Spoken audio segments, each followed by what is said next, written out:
musola Al-Ikhlas yang sempat hadir pada Darussalam ya, musola Bagus Salam ya, musola Bagus Salam, Darussalam, musola Darussalam yang sempat hadir pada malam hari ini beserta jajaran pengurusnya sempat hadir. Yang sama kita hormati tokoh masyarakat, alim ulama, ketua pandai, serta ketua pemuda di sekitar musola Darussalam sempat hadir pada malam hari ini. Dan sama-sama kita hormati bapak-bapak, ibu-ibu, serta anak-anak, para jamaah sholat isya serta sholat tarawih dan witir yang berbahagia pada malam hari ini.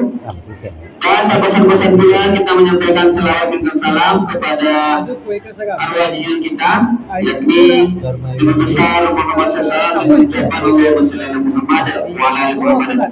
Mudah-mudahan dengan banyak kita bersolat pada beliau, kita mendapatkan syafaat darinya di yaumil mahsyar kelak. Amin amin ya rabbal alamin.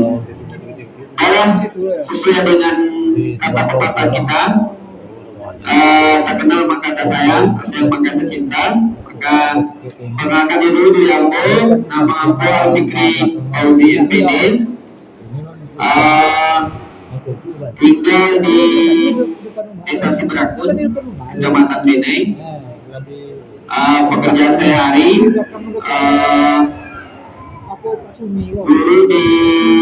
guru kimia di Madrasah Aliyah Pondok Pesantren Sepatu Rasul di Bintang Kuantan, dan saya juga jadi pendamping PKH program keluarga harapan di Kecamatan Beneng. Mungkin itu perkenalan Bapak Ibu semua. Untuk riwayat sekolah, kuliah saya di S1 saya pendidikan kimia di Uinsus Karyau. S2 saya di manajemen pendidikan Islam di Uinsus Karyau. Baiklah Bapak Ibu semua, adapun tema kita pada malam hari ini terkait oleh kedua Kabupaten Bantar Sigigi dengan judul adalah cara menyikapi musibah. Jadi Allah Subhanahu wa Ta'ala itu sudah mencatat takdir kita setiap makhluknya 50.000 tahun sebelum penciptaan langit dan bumi. Jadi hadis riwayat Muslim. Jadi kita, apapun cara-cara bagaimana kita menyikapi musibah, yang pertama adalah berprasangka baik kepada Allah Subhanahu wa Ta'ala. Dalilnya adalah Al-Quran surat At-Taghabun ayat 11 yang berbunyi, A'udzubillahi minasyaitonirrajim, Bismillahirrahmanirrahim. Ma asabati min musibatin illa biiznillah, wa may yu'minu billahi yahdi qalbahu. Wallahu bikulli syai'in alim. Yang artinya adalah tidak suatu musibah pun yang menimpa seseorang kecuali dengan izin Allah Subhanahu wa Ta'ala. Dan barang siapa yang beriman kepada Allah, niscaya Dia akan memberi petunjuk kepada hatinya, dan Allah mengetahui segala sesuatu. Dan dalam hadis, dalam surat lain juga Allah berkata, Al-Quran surat Al-Baqarah ayat 216, A'udzubillahi minasyaitonirrajim, Bismillahirrahmanirrahim. Wa asa an takrahu syai'an wa huwa khairul lakum, wa asa an tuhibbu syai'an wa huwa syarrul lakum, Allahu ya'lamu wa antum la ta'lamun. Yang artinya adalah, boleh jadi kamu membenci sesuatu padahal itu amat baik bagimu, dan boleh jadi pula kamu menyukai sesuatu padahal itu amat buruk bagimu. Allah mengetahui sedang kamu tidak mengetahui. Jadi cara kita menyikapi musibah adalah yang pertama, kita selalu berprasangka baik kepada Allah Subhanahu wa Ta'ala. Misalnya kita lihat kisah-kisah nyata bagaimana seseorang yang selamat dari meninggalnya tapi mautnya ketika dia terlambat naik pesawat terbang. Maka ketika dia terlambat naik pesawat terbang, rupanya itu dia itu bukan berupa musibah, tapi dia sebuah ketetapan dari Allah Subhanahu wa Ta'ala untuk dia terhindar dari musibah tersebut. Jadi begitu banyak kisah-kisah nyata yang lain bagaimana Allah Subhanahu wa taala itu senantiasa memberikan takdirnya yang baik dan buruk, tentu Allah Subhanahu wa taala sudah menetapkannya. Yang kedua adalah bagaimana cara kita menyikapi musibah. Kita senantiasa muhasabah atau introspeksi diri, karena musibah itu datang dari maksud merajalela. Jadi Allah Subhanahu wa taala dalam Al-Qur'an surat Asy-Syura ayat 30 yang artinya, dan apa saja musibah yang menimpa kamu maka disebabkan oleh perbuatan tanganmu sendiri, dan Allah memaafkan sebagian besar dari kesalahan-kesalahanmu.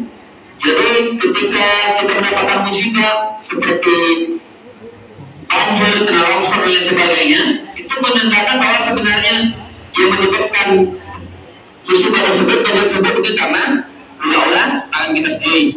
Misalnya hutan yang sudah habis, yang sudah kita bakar, dan masih banyak yang lain yang kita lakukan, yang kita perbuat dengan tangan kita sendiri. Jadi begitu juga dengan musibah lain. Maka di dalam Al-Quran surat Al-Baqarah 41 juga dikatakan bahwa telah nampak kerusakan di darat dan di laut disebabkan karena perbuatan tangan manusia, supaya Allah merasakan kepada mereka sebagian dari akibat perbuatan mereka, agar mereka kembali ke jalan yang benar. Jadi setiap musibah yang kita dapatkan di muka bumi ini, baik itu berupa sakit dan lain sebagainya, itu menandakan bahwa Allah Subhanahu wa taala menginginkan kita, menjadikan kita berintrospeksi terhadap perbuatan dan tingkah laku kita.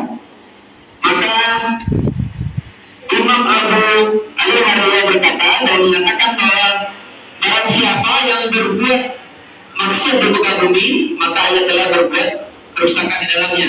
Karena bumi dan langit itu baik yang hanya taat kepada Allah Subhanahu wa taala. Jadi Allah Subhanahu wa taala itu menginginkan kita menjadi pribadi-pribadi yang menghindari maksiat. Jadi bumi dan langit itu makhluk sama dengan manusia, sama dengan kita. Ia bersujud dan berbicara. Syekh Abdul Rahman As-Sadian di dalam tafsirnya tentang Al-Quran surat Al-Baqarah 41 tadi itu menyatakan bahwa segala musibah yang menimpa manusia, baik yang terjadi pada diri kita, anak-anak kita, keluarga kita, maka tidak lain disebabkan oleh maksiat yang pernah kita lakukan.